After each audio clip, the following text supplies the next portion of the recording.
Okay, so I woke up this morning and I realized that there's a lot going on in my head that I haven't really shared with anyone really. And I've had tons of opportunities, Oprah, interviews, to go on a platform and share hardships or just really anything that's going on in my mind. And I really don't think any of that is relevant to getting paid to tell your story. I feel like it's kind of silly. So I'm I'm here honestly just to open myself to others and try to shed a light on if anyone out there has ever gone through hardships or whatever it is, just to put a light on it. And so that person doesn't feel alone because I really know what that feels like.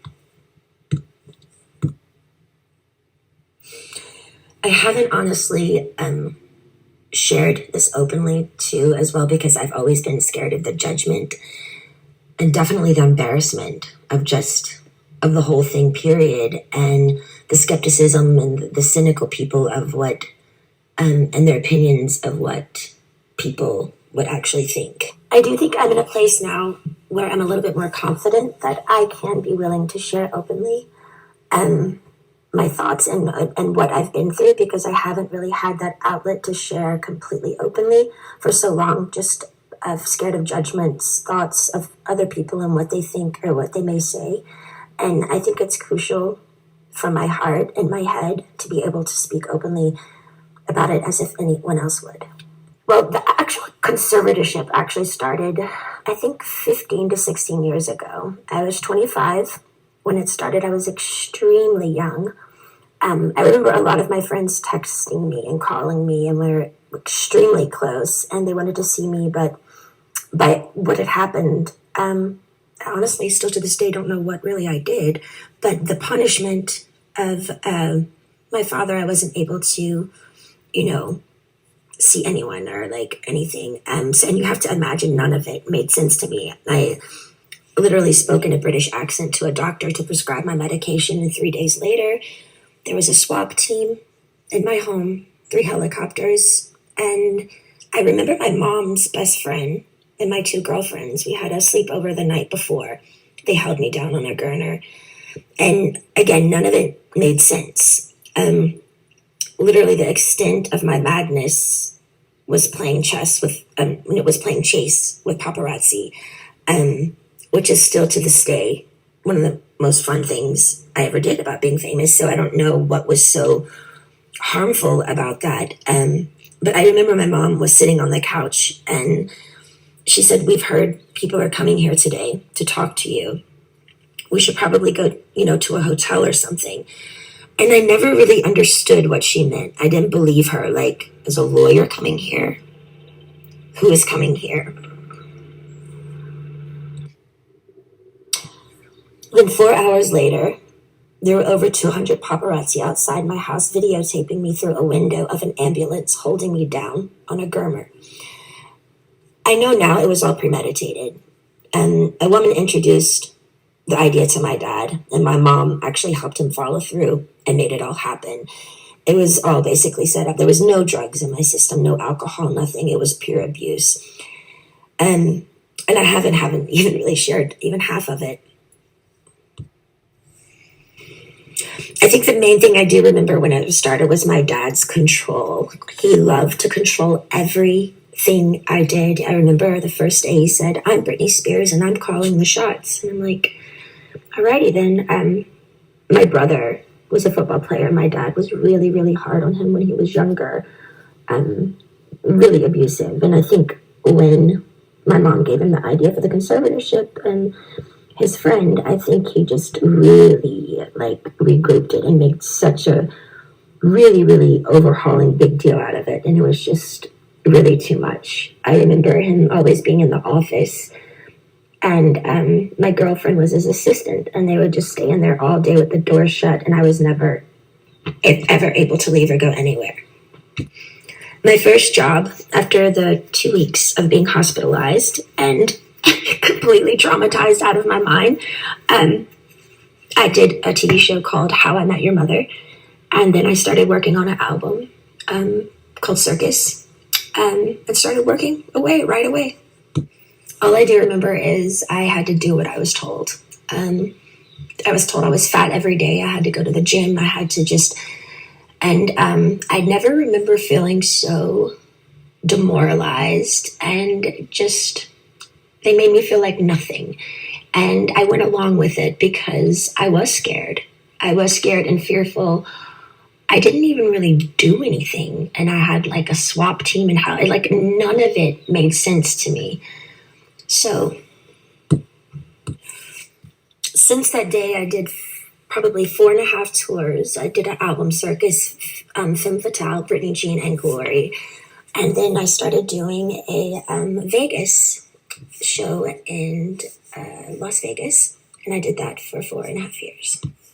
I do remember working, and I got to a point where, you know, because my pride in my 30s, I have to live under my father's rules. And, you know, the dancers are playing and drinking and having fun at nights in Vegas, and I couldn't do anything. And I remember just being like, my performances, I know, were horrible. Like, I even wore wigs, and all the dancers were doing all these nice, sexy head flip turns, and I had conditioner treatment in my hair and like these little caps over my head, and just during the whole show getting conditioner treatments just with wigs on because I was just like a robot. Honestly, I didn't give a fuck anymore because I couldn't go where I wanted to go. I couldn't have the nannies that I wanted to have. I couldn't have cash. And it was just demoralizing. So I was kind of like in this conspiracy thing of people claiming and like treating me like a superstar, but yet they treated me like nothing. Well, for some reason, I started to get a spark back. I remember recording Glory, and for some reason, I think producing and making music, and I went to this little Spanish house, and I got the fire back in my eyes for some reason, and it was at the end of recording Glory, and my son named it, and things started kind of taking a turn because I started getting more confidence just for myself. And I think with confidence, people kind of like, oh, wait, what's going on now? Like, she's speaking up a little bit more, but it might not be particularly a good thing if I'd been quiet for 15 years. I think with confidence comes enlightenment, which makes you think better. And that's the last thing they wanted me to do, was to actually be better, because then who would be in control then? But it was really tricky because I had to just play this role that everything was okay all the time. And I had to go along with it because I knew they could hurt me. So I'm sitting here, like, my friends all drinking alcohol and having fun in these parties, and had no cash. I literally felt like a nun. My girlfriends from home came to visit me in a spa, and I couldn't even walk into the spa. And they had their feet doing pedicures in the water, and the 3 ices of bottles of champagnes before my show just sitting there. And I wasn't even acknowledged by them, my own hometown friends, when they would come to Vegas. And it was just, it was demoralizing, I will say. You also have to understand, it's like, 15 years of touring and doing shows, and I'm 30 years old under my dad's rules. And all of this is going on, and my mom's witnessing this, and my brother is witnessing, and my friends are witnessing it, and they all go along with it. And I'm like, how am I the one working here and doing all this, but I don't get the side things that, the good stuff, I want to be able to play. I want to be able to have fun. Like, none of it made sense to me. Oh, the last show in Vegas ended 2017. I went on tour, which of tour I was forced to do, but I was supposed to do a new show. So the new show came along. I rehearsed, I think, maybe 4 days ago. I don't really remember, but I went to one of the rehearsals, and I said no to a dance, and it was like, no, can we do that? I don't want to do this. And then I just remember everything got really weird and quiet, and all the directors and producers went in the back room and just spoke. And that was it. And I was like, well, I don't know what's going on. So we all just kind of like, what happened? And then the next day, I was told that I had to be sent away to a facility, and that I was supposed to say on my Instagram the reason why is because my dad is sick and I need treatment, which was, I didn't want to ever go there. I remember my dad calling me on the phone and I was crying and I was like, why are you guys doing this? Like, what? And I just remember him saying, it's in your hands. You have to listen to the doctors. The doctors are going to tell you what to do. I can't help you now. And I remember his last words were, now, you don't have to go, but if you don't go, we're going to go to court and there will be a big trial and you're going to lose. I have way more people on my side than you. You don't even have a lawyer, so don't even think about it. So I did it. I went to the place. I was scared out of my mind. And none of it, again, made any sense of what they were doing to me. And again, I haven't wanted to share this because it's unbelievably offensive, sad, abusive. And honestly, would anybody believe me? I remember the main thing of when I was in that place that my heart felt like it was frozen, like it was stuck inside. I wanted to scream and I wanted to get out. And I think by a needle and thread, it was the breathing peacefully inward that I missed the most. I felt like I was in a state of shock, almost like when an old person feels helpless and they're literally going through some sort of shock treatment and they can't relax their body because they don't have the answers of why they can't have their own keys to their car and put it in the ignition and walk outside, and their own security guards at every door saying they can't go. Sitting down, drawing 6 galls of blood every week. Weak as hell. And then calling, and my family is in Destin at my beach house. It didn't make sense.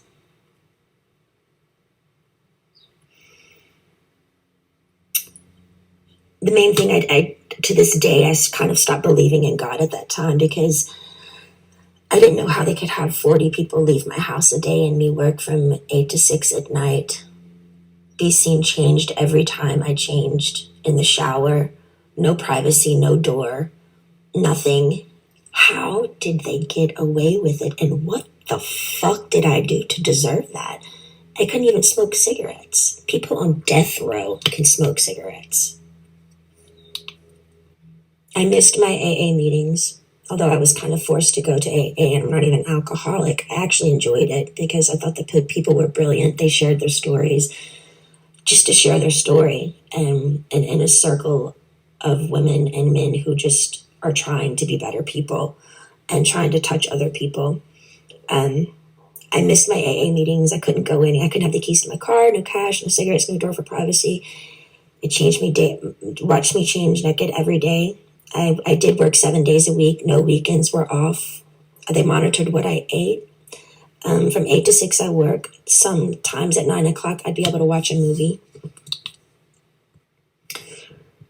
But finally, the owner of the whole facility that I was always texting to try to be able to go somewhere, just get out of the house, that place somehow, he had to let me go because the Free Britney campaign came out. With all the pink t-shirts, I saw it on a lot of the morning shows, and people by word of mouth, and I think just by my fans knowing by heart that something was up. I remember one of the guys were on an interview on the street, and he said, you know what, I could be totally wrong, and if I'm wrong, I'll be really, really embarrassed, and I'll just go have a drink somewhere. He said, but I do feel like they're doing something to her right now, and I'm not surely what it is, but that's what my heart says.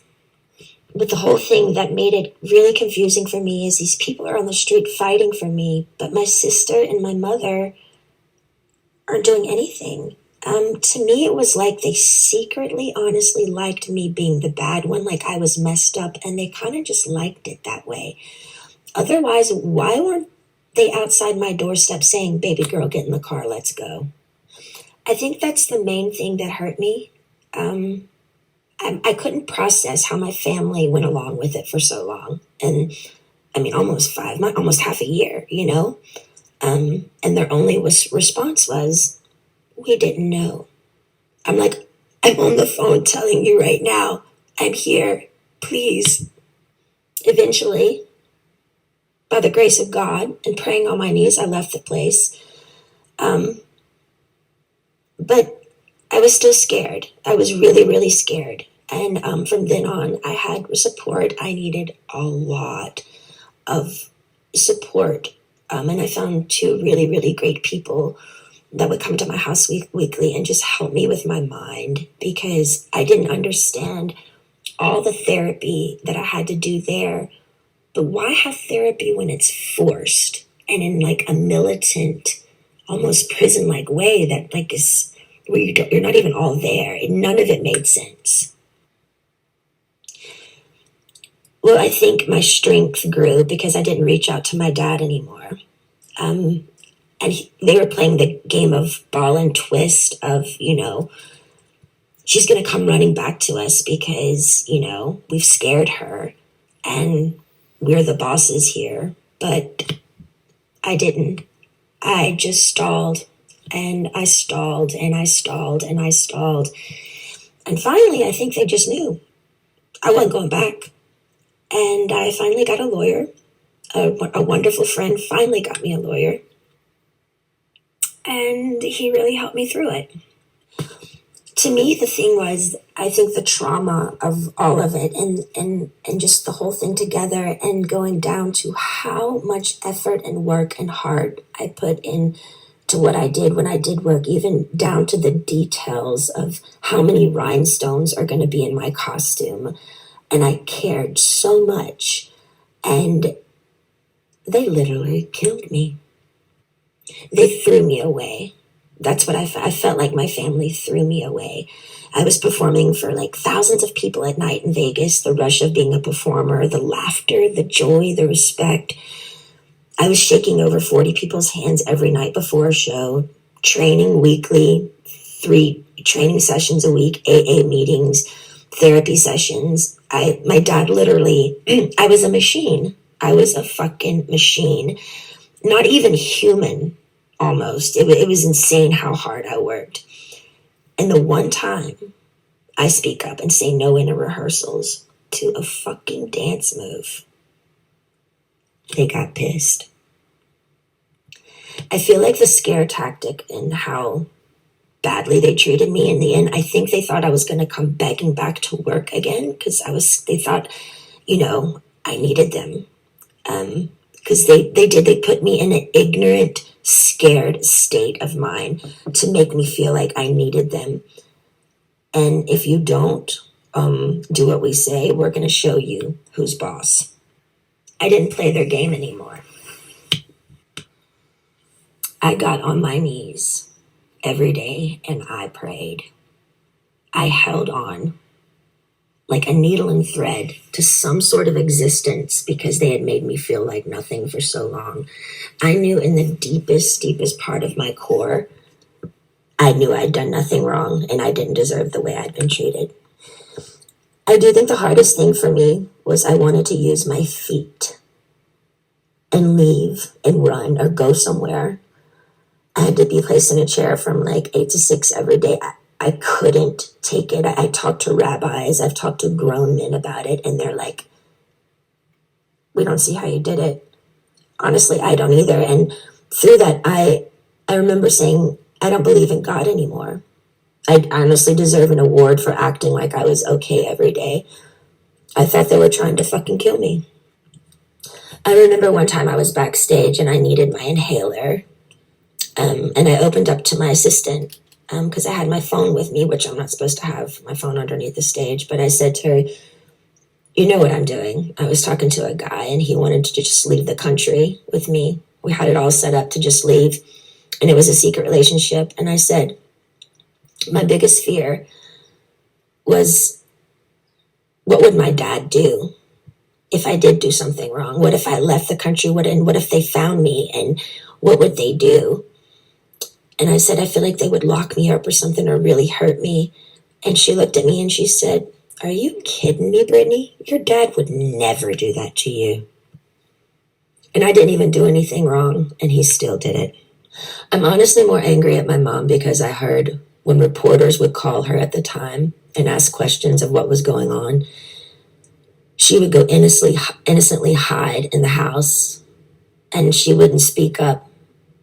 It was always like, I don't know what to say. I just don't want to say the wrong thing. We're praying for her. I feel like she could have gotten me a lawyer in literally 2 seconds. My friend helped me get one in the end, but every time I made contact with a firm, my phone was tapped and they would take my phone away from me. And again, I get nothing out of sharing all of this. I have offers to do interviews with Oprah and so many people, lots and lots of money, but it's insane. I don't want any of it. For me, it's beyond a sit down, proper interview.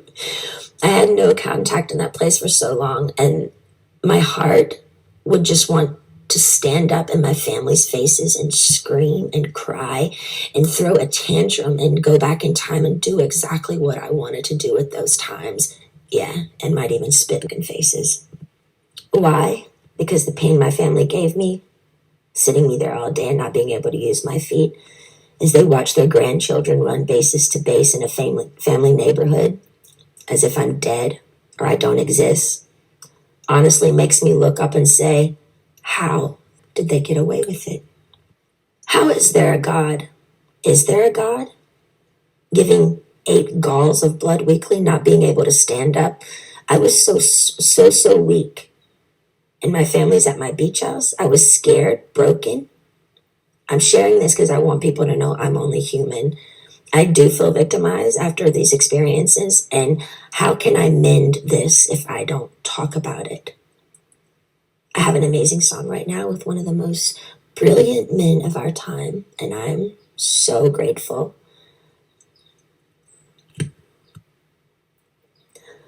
But if you're a weird introvert, oddball like me, who feels alone a lot of the time, and you needed to hear a story like this today so you don't feel alone, know this: my life has been far from easy, and you're not alone.